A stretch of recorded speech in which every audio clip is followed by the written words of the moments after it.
Do you remember hearing about those training and re-education camps from the Xinjiang region of far western China? The ones where mostly ethnic Uyghurs were sent, usually without trial or legal recourse. The UN says the treatment of Uyghur Muslims and other ethnic minorities in this area may amount to crimes against humanity. About 5 years ago, they were in the news a lot. Now, not so much. But people are still being held there, in secrecy and against their will. In 2018, this happened to Yalkun Uluyol's family. His father disappeared without warning, and he hasn't heard a word from him since. Yalkun Uluyol is a Uyghur man from the Xinjiang region in far western China. He's also a researcher for Human Rights Watch and joins me now. Welcome, Yalkun. Thank you for having me. When did you first realize something had seriously gone wrong with your father, Emrys?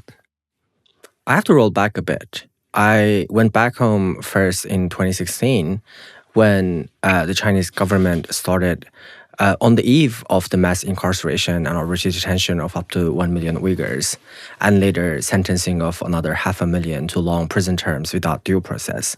So I was just a random international student who was studying in Turkey, and I went back home in 2016. It was Ramadan.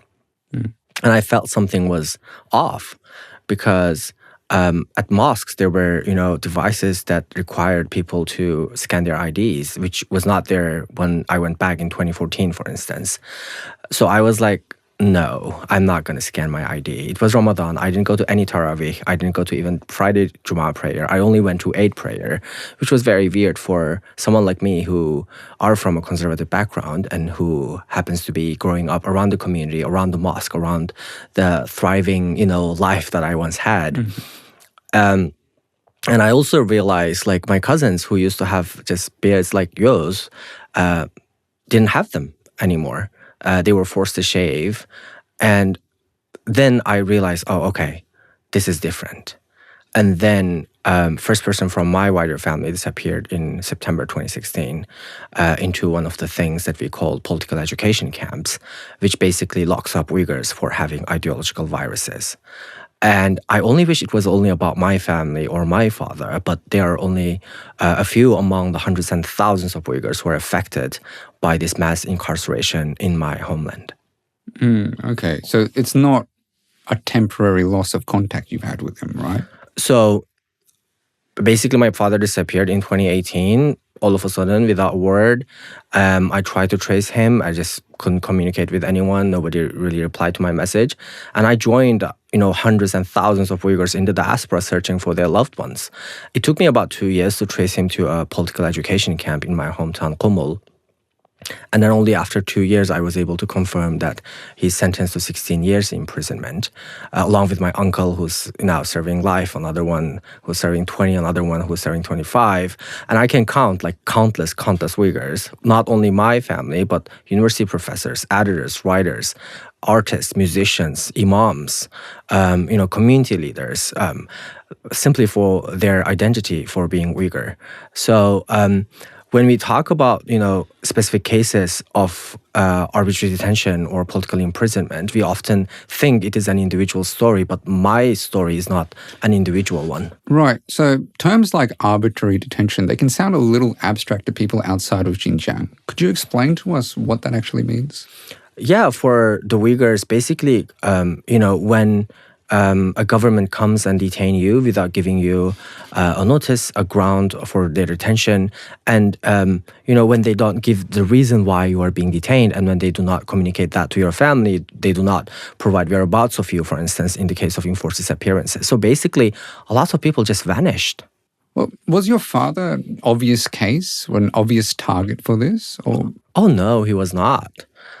He was a university graduate who studied business administration in the 80s, former civil servant, later established his own business. And he was based in Guangzhou, doing a successful business, exporting fruits from our homeland to 8 other countries in Southeast Asia, all distributing them to other provinces in China. He spoke good Mandarin, he spoke good Cantonese. He was just a random guy you would bump into on streets of my homeland with a very humble smile and a handsome face.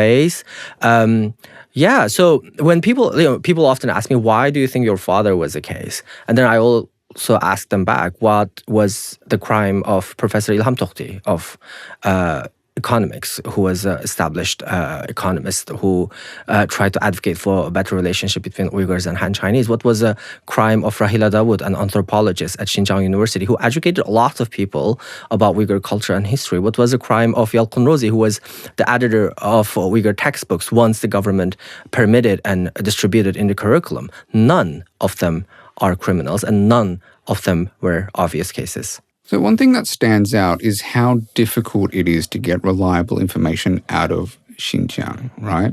How much does secrecy itself become part of this system of control?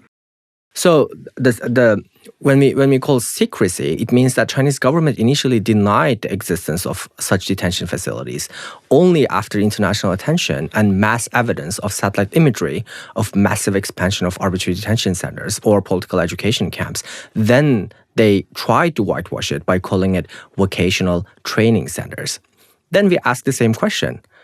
Why would a person like my father, who was a successful businessman running a successful business with a university degree, who speaks perfect Mandarin and probably Cantonese, what kind of vocational training would he need?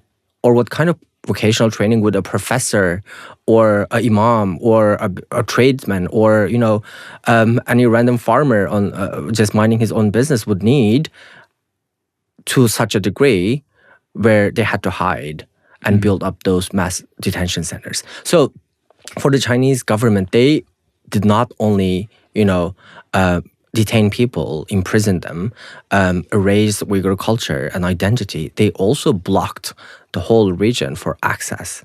By access, I mean they did not allow UN experts or other independent investigators to have unfettered access to the region.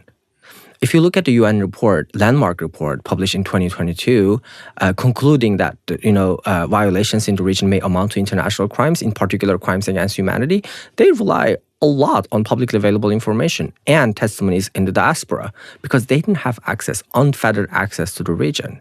Could you tell me a little bit about what it's like to, say, contact relatives outside of Xinjiang, particularly overseas? Using something like WhatsApp can become dangerous for some people. Could you explain a little bit about that? Yeah, Chinese government also deploys a mass surveillance system, very sophisticated, platforms to track everybody's everyday activity and detect, suspicious behaviors, such as having a VPN to connect websites abroad, or having a WhatsApp on their phone, or contacting someone abroad, or having a phone call with them, or let's say having been to a sensitive country like Turkey or Central Asia, then the Chinese government flags you as suspicious individual and you may be subjected to detention. So when I try to call my loved ones back home, my grandparents, for instance, before they pass away, the last time they pick up my phone was during 1/8 celebration back in, I think, 2017. They pick up the phone, they heard my voice, and they say, "Do not call us again." They hung off. Wow.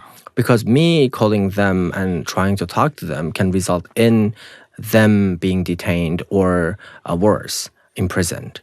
So, no, it's not only about arbitrarily detaining people. It's not only about mass incarceration that amounts to crimes against humanity. There are also elements of mass surveillance with high technology, even with the AI, and also forced labor of Uyghurs. There's family separation, and there are well evidenced of reproductive rights violations.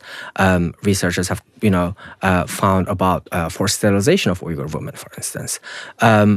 So if you to take that all, it is about going after a whole group of people for their identity, culture, and distinct historical heritage. You earlier, before the interview, asked about my surname. It means, it is Uluyol, right?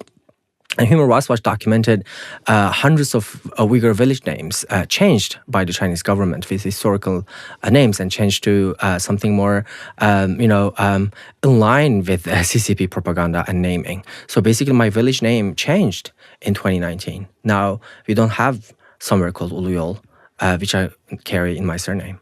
Right. Well, you've also written about people having to live two parallel lives, one public and obedient, the other, secret and fearful. Could you explain a little bit about that? You have to look very obedient. I don't tell I this. say that means no beard. Yeah, exactly. I don't have many anyway, so. I'd be So in it trouble. means that, I have to hide certain things. I have to hide, for instance, that I fasted. I had to pretend that I go to the shop next door between breaks, so that I pretend that I'm buying something, and then only to throw away to the bin so that people would see me buying something to eat, meaning that they will not be suspicious about my fasting. Or, let's say, I joined my glorious motherland CCP praising competition when I was a kid. What does that look Teachers like? teachers were like, oh, there's a bilingual speech competition that you have to praise the great motherland, and you have to recite that in Uyghur and Chinese. Let's see how far you go. And I won a prize for that. So from the outside, when you look at my speech, you will see, oh my God, what a patriotic young boy who dedicated his life to the great motherland. But if you look inside me, there's something distinct. There's something that reminds me that I am different, I am treated different, and what I am saying is quite performative. So the youth in Xinjiang, would you say a lot of the Uyghur population, the young Uyghur population, they no longer speak their mother tongue, or a lot of them are speaking it far less because of this influence from the CCP? Yes, we have seen an escalation in the assimilationist policies in the region, a significant departure from previous policies that, regulations enacted in 1980s, which grants autonomous rights and grants minority populations or minority nationalities the right to learn their own mother tongue at schools. I am one of the last generation of Uyghurs who actually had the lucky period where we studied everything in Uyghur. After me, it's either bilingual or fully Chinese. Now, if you go on streets of Urumqi, people, children on street talk to each other in Mandarin. So that is how it is like in the Uyghur region, in Tibetan areas, and in other parts of the China where the Chinese Communist Party perceives distinct identity, culture, religion, and probably anything that is not in line with CCP as a threat. Well, a few years ago, I recall this stuff being all over the news, right? But over the last 5 or 6 years, I've noticed that it's started to fade out. Why is it that we're not discussing detention camps in Xinjiang internationally anymore? The international attention on Uyghurs were there, as you said, and it's fading away, not only because we shift our attention from one atrocity to another, but at the same time, the Chinese government is now trying to whitewash its crimes against humanity, against Uyghurs. They're not only arranging diplomatic propaganda tours or tours for media to, show the happy, dancing, exotic Uyghur life in a Disneyland-like city centers, while not allowing them to independently visit elsewhere without government control. And one last thing I do want to emphasize is that Uyghur people were not that much known 15 years ago. When I first came abroad, almost nobody really knew who I was. I had to explain who Uyghurs are, but now almost everybody knows.